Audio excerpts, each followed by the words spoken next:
भोग लगाने के लिए केवल गुरु को प्रार्थनाएं पर्याप्त हैं। पद्धति के अनुसार हम प्रत्येक वस्तु को अर्पित करते हैं और फिर गुरु उन सभी व्यंजनों को भगवान को अर्पित करते हैं। इसलिए केवल गुरु की प्रार्थनाओं का उच्चारण करो और सब कुछ पूर्ण हो जाएगा। तो आप समझे कि हमारे को क्या करना है किसी भी चीज में। जैसे आपको मैंने वर्शिप करना भी सीख रहे हैं हम ना, तो वर्शिप करने में हमारा क्या प्रोसेस है। सबसे पहले हम गुरु से परमिशन लेते हैं, फिर गौरांग महाप्रभु से परमिशन लेते हैं, फिर हम कृष्ण भगवान तक जाते हैं। उसी तरह से जब आपने देखा होगा जब हम भोग लगाते हैं तो सबसे पहले किसका प्रणाम मंत्र है? गुरु का, प्रभुपाद जी का प्रणाम मंत्र है, ठीक है। और जब आपकी इनिशिएशन हो जाएगी, अगर आप में से कोई दीक्षित लेते हैं तो फिर प्रभुपाद जी के प्रणाम मंत्र से पहले गुरु का प्रणाम मंत्र है। तो ये आइडिया क्या है इसके पीछे कि हम इतने शुद्ध नहीं है कि हम डायरेक्ट कृष्ण भगवान तक पहुंच जाए। तो हम गुरु के माध्यम से प्रभुपाद जी तक, प्रभुपाद जी के माध्यम से गौरांग महाप्रभु तक और गौरांग महाप्रभु से कृष्ण तक। अब मान लीजिए कोई भक्त है, अगर किसी को उसको प्रणाम मंत्र आ नहीं रहा है भगवान का या कृष्ण का, कम से कम अपने गुरु का तो आना चाहिए।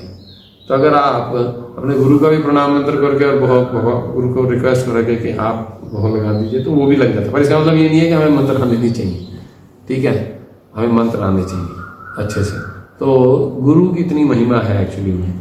और भगवान भी भगवद गीता में सीधा बोले अर्जुन को 4 अध्याय के 34वें श्लोक में, तद्विद्धि परिप्राप्तेन परिप्रश्नेन सेव्या उपदेक्षन्ति ते ज्ञानम ज्ञानिनस् तत्त्वदर्शिनः, कि हे अर्जुन आप ऐसे व्यक्ति की शरण में जाओ जो तत्व को जानता है, यानी कि भगवान को जानता है, सत्य को जानता है। और क्या करना है उनके पास जाके?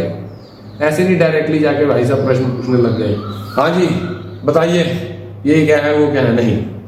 परिप्रश्न तद्विधि पढ़ी पाते हैं, मतलब जाके उनकी सेवा करो, सबसे पहले उनसे रिक्वेस्ट करो और फिर सेवा करने के बाद जब वो प्रसन्न हो जाए तो विनम्रता से प्रश्न पूछिए। अगर आप चैलेंज करेंगे ना किसी को, बताओ ये कैसे होता है, वो कैसे होता है, वो कैसे होता है, तो स्पिरिचुअल लाइफ में आगे नहीं बढ़ पाएंगे।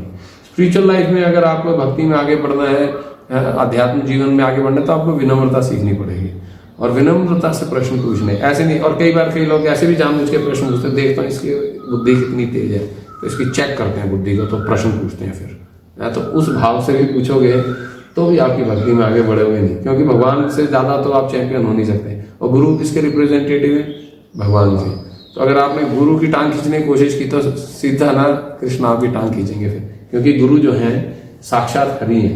बोलते हैं ना, साक्षात हरि त्वेन समस्त शास्त्रे उक्तस्तथा भाव्यत एव साध्वी किंतु प्रभुर्यः प्रिय एव तस्य वंदे गुरु श्री चरणारविंदम। तो गुरु जी हैं वो साक्षात हरि हैं। हरि और गुरु में कोई अंतर नहीं है। लेकिन क्यों ऐसा बोला जा रहा है? क्योंकि गुरु किंतु प्रभुर्यः प्रिय एव तस्य, गुरु बहुत ही प्रिय सेवक हैं कृष्ण के। क्यों? क्योंकि गुरु इतने प्रिय सेवक क्यों बन गए? क्योंकि उन्होंने कृष्ण की सेवा के लिए प्रैक्टिकली अपने सारे आराम के जीवन का, सारी अपनी इच्छाओं का सब त्याग कर दिया। बस एक ही इच्छा है कि कृष्ण की सेवा होनी चाहिए। तो इसलिए गुरु बहुत प्रिय है। तो गुरु के प्रणाम मंत्र से इसलिए प्रभुपाद कह रहे हैं कि अगर आप खाली गुरु का प्रणाम मंत्र पढ़ दो तो उससे भी सारे कार्य सफल हो जाते। इसलिए जब हम प्रणाम करते हैं ना भगवान को, तो सबसे पहले हमें गुरु को प्रणाम करना चाहिए और फिर प्रभुपाद जी को प्रणाम मंत्र बोलना चाहिए, फिर गौरांग महाप्रभु का प्रणाम मंत्र बोलना चाहिए, अगर पंच तत्व का प्रणाम मंत्र आता है वो बोलना चाहिए, फिर हमें राधा कृष्ण का प्रणाम मंत्र बोलना चाहिए, फिर नरसिंह भगवान का प्रणाम मंत्र बोलना चाहिए। तो इस तरह से मतलब हमें सबका प्रणाम मंत्र आने चाहिए। तो इसीलिए गुरु और कृष्ण दो समान पटरियों की तरह है। जैसे ट्रेन है, ट्रेन चलती है दो पैरेलल लाइंस के ऊपर, तो एक लाइन गुरु है, एक लाइन कृष्ण है। आप इन दोनों में से किसी को नेग्लेक्ट नहीं कर सकते। अगर आप बोलो नहीं मैं खाली कृष्ण कृष्ण का, गुरु गुरु कुछ नहीं होता, तो भी काम नहीं चलेगा। कई लोग उल्टे होते हैं, गुरु ही गुरु सब कुछ है जी, कृष्ण कृष्ण कुछ नहीं है, वो भी गलत है। दोनों को पैरेलल लेके चलना है, ठीक है। Thank you. जगत गुरु श्रील प्रभुपाद की जय।